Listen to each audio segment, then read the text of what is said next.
por ejemplo, y la Rosa de la China. Uno de esos personajes, exactamente, que es Rolando Edmundo, uno de los protagonistas, se encuentra con la Rosa de la China, que es Catarina de San Juan, conocida después por errores de historiográficos y por deformaciones historiográficas como la China poblana. O sea, tú preguntas en Puebla por si conoces a Catarina de San Juan, inmediatamente te dicen es la China poblana. Bueno, eso fue un error histórico y aparte un error que lo perpetuó esta iconografía tradicional priista ya de la primera mitad del siglo XX. Entonces, pues fue uno de los grandes problemas que tuve cuando empezaba a hablar. No, pues es que estoy empezando a escribir una novela sobre la China poblana. Pues me hablaban de una mujer que era completamente diferente a la Catarina San Juan que nos hablan los cronistas y que nos habla su agiógrafo principal, que fue Alonso Ramos, rector de la Compañía de Jesús en Puebla, ¿no? Catarina de San Juan, la original, era una mujer que, pues una mística indostana, que llega a Puebla muy niña y al servicio de una casa de un encomendero que se llama Miguel Sosa. Este encomendero la pone en las tareas domésticas y de ahí viene el nombre de China, que era el nombre que recibían las muchachas que trabajaban en el hogar o las domésticas, ¿no? La de adentro, las sirvientas domésticas. O sea, no tiene esa connotación oriental. No es la connotación, no es la connotación oriental. Eso, bueno, eso también lo han investigado posteriormente ya los o sea, en el siglo expertos XVII en este tema. Al servicio, a la servidumbre le decían... A las chinas se le decía chinas a las muchachas que ayudaban. Una de la teoría más fuerte apoya eso, otra dice que se buscaban también criados de fuera de México, de Filipinas o de lugares exóticos para evitar que se escaparan, ¿no? Para tenerlos totalmente desarraigados en la ciudad donde llegaran y que no intentaran siquiera escapar, ¿no? Como pueda pasar con un indígena o con otro. ¿Y cuál de las dos es la que más te ganó a ti? A mí me gusta más la primera tesis, e incluso también se utiliza en otras zonas también de habla española tradicionales como Perú. También el término China se utiliza para la gente del servicio. Bueno, y esta China poblana empieza a hacer milagros, empieza a tener visiones. ¿En dónde? En Puebla ya.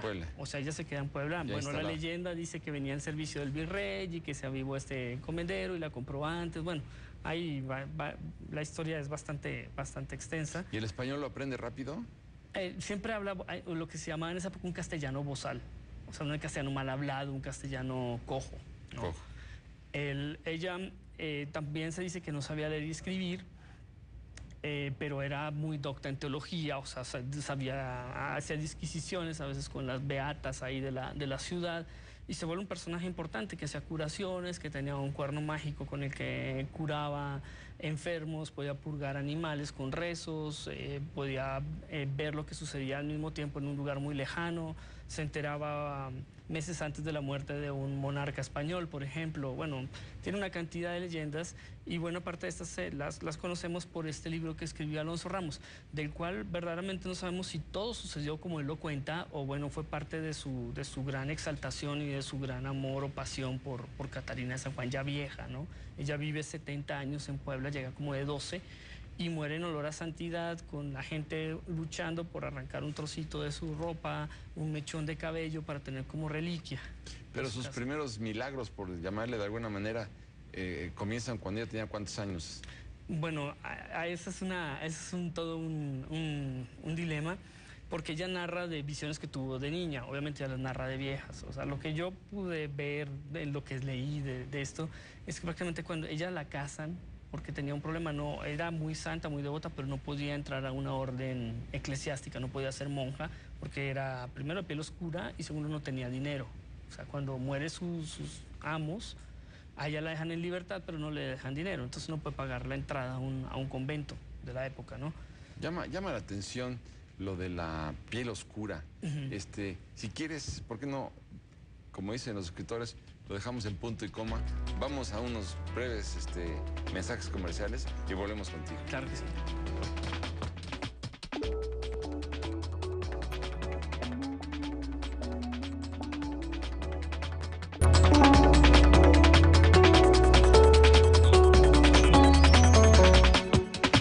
Bueno, nos quedamos platicando con Jaime Panqueva en que a esta mujer, esta princesa de Oriente, de piel oscura, pues no la dejaban ingresar en un convento en Puebla, precisamente por esa razón, por su piel oscura. ¿Es correcto eso? Sí, pues eso se comenta claramente. Bueno, aparte posterior, las investigaciones que se han hecho posteriormente justamente sobre este modelo de educación que se impartía en los conventos, dice que uno de los principales motivos por los cuales ella no pudo ni siquiera ser considerada como beata o mucho menos canonizada, es que toda su vida la vivió al margen de órdenes eclesiásticas y lo hizo justamente por eso. No tenía dinero para pagar una entrada a orden eclesiástica y no se aceptaban mujeres que no tuvieran raza, bueno, sangre pura o bueno, castiza, española, blanca. Sí. En un convento. Entonces se hace muy amiga de monjas de su época que terminaron siendo beatas o que también hicieron el camino hacia los altares de la Iglesia Católica, como Sor María de Jesús, por ejemplo, que fue su gran mentora. Y fue muy amiga de Juan de Palafox también, que ya es beato también de la Iglesia de hace pocas semanas.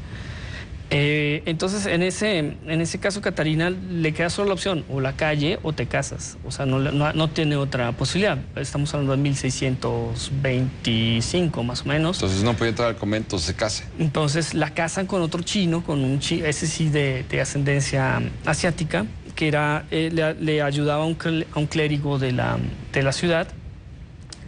Y según dice la geógrafo, ella nunca tuvo relaciones maritales con su esposo, porque cuando el esposo trataba de hacerle algo, San Pedro y San Pablo se paraban en el tálamo nupcial y rechazaban al esposo. Bueno, lo que te estoy contando es lo que cuenta Ramos en la geografía, que es casi que un anticipo del surrealismo. O sea, es una cosa... Entonces muere virgen.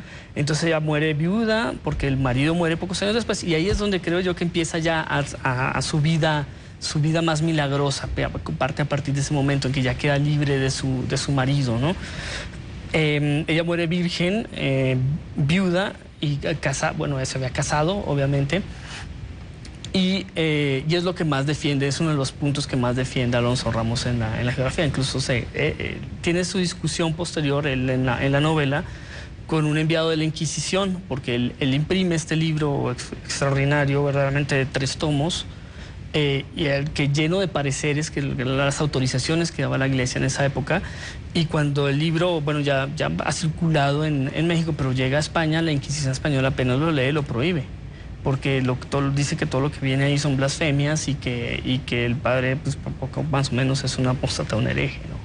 Entonces inicia el proceso por exigencia de España en México. A él se le llama México, incluso acaba de imprimir el 3er tomo en México, se lleva la imprenta y todo para acabar la geografía en México.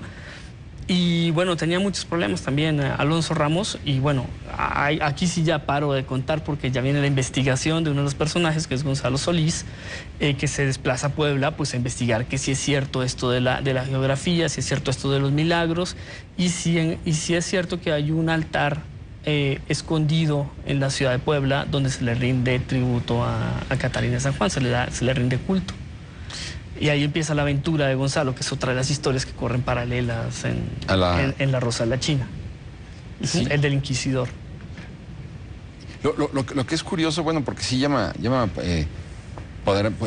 poderosamente la atención, es que aun cuando ella supuestamente ha hecho milagros, ni siquiera se le había tomado en cuenta para una beatificación, ¿no? La idea de Ramos era, a través de ese libro, proponerla para beata y para santa, y lo hace ya después de que ella muere. O sea, él lo escribe después de que ella muere. Aparte, él tuvo el contacto con ella directamente, fue su confesor, y en esa época te confesabas 3, 4, hasta 5 veces al día. Entonces, pues, tuvo el contacto. Según él le contó su vida, como había nacido princesa en el Indostán, cómo le habían raptado piratas primero, luego vendida como esclava en Manila. Bueno, toda esta historia se la cuenta ella ya muy vieja, ya octogenaria, a Alonso Ramos, y por eso él decide escribir Los Prodigios Oye, ¿y del Inquisidor qué nos cuentas? Bueno, el Inquisidor es un sacerdote obviamente dominico, viene de la península, entonces obviamente ya llega con una cantidad de carga de prejuicios y de toda América, y pues viene a medrar en las Américas, viene a hacer su camino dentro de la escala que tenía esta Inquisición, de familiares, oficiales, bueno, todo esto, ¿no? Fiscales. Y bueno, es un hombre muy humano, es un inquisidor muy humano, que empieza odiando a Catarina San Juan, o sea, viene a fuerzas a quemar el altar de la perra hereje, y bueno, se va a tener ¿Perra hereje? Perra hereje la llama él, y va a tener una serie de aventuras en Puebla, en la medida en que persigue a Ramos y a la vez posteriormente es perseguido, que lo van haciendo cambiar, lo van haciendo modificar su visión a lo largo del libro. ¿Tú piensas que sí existe un inquisidor que sea humano? ¿Cabe eso? Claro que sí, yo creo que sí, por supuesto. Por supuesto, claro que sí cabe el...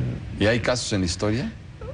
Oh, seguro que sí, yo creo que sí. No los tengo investigados, pero te aseguro que más de uno se negó a quemar a otro, a un similar. Yo creo que hubo de todo, o sea, como los hubo implacables y dogmáticos, también los hubo que hicieron la vista gorda para salvar a más de uno, no por dinero o no por intereses, sino simplemente por humanidad. O sea, sí lo creo que debe haber habido alguno. No tengo datos, pero claro, me dejas tarea para buscarlo. ¿Y este inquisidor que tú dices estaba en Puebla? Él llega a México, obviamente, a Santo Domingo, está en Santo Domingo, y el que lleva el caso muere en circunstancias misteriosas, y a él le avientan en la papa caliente y viaja a Puebla a ver qué es lo que está pasando, ¿no? Con ayuda de una prima y de las hermanas del convento de Santa Rosa de Lima, que fue donde se creó el mole poblano. También hay un par de escenas ahí interesantes en el refectorio. Pues él logra encontrar el altar. Y hasta ahí cuento, para allá no... Claro. No Oye, pero cuéntanos, descubres también dentro del proceso de la investigación la historia del mole poblano. Bueno, sí, claro, porque fue contemporáneo de el mole poblano se crea en el convento de la Concepción, lo documenta, tiene un libro extraordinario, Paco Ignacio Taibo, primero,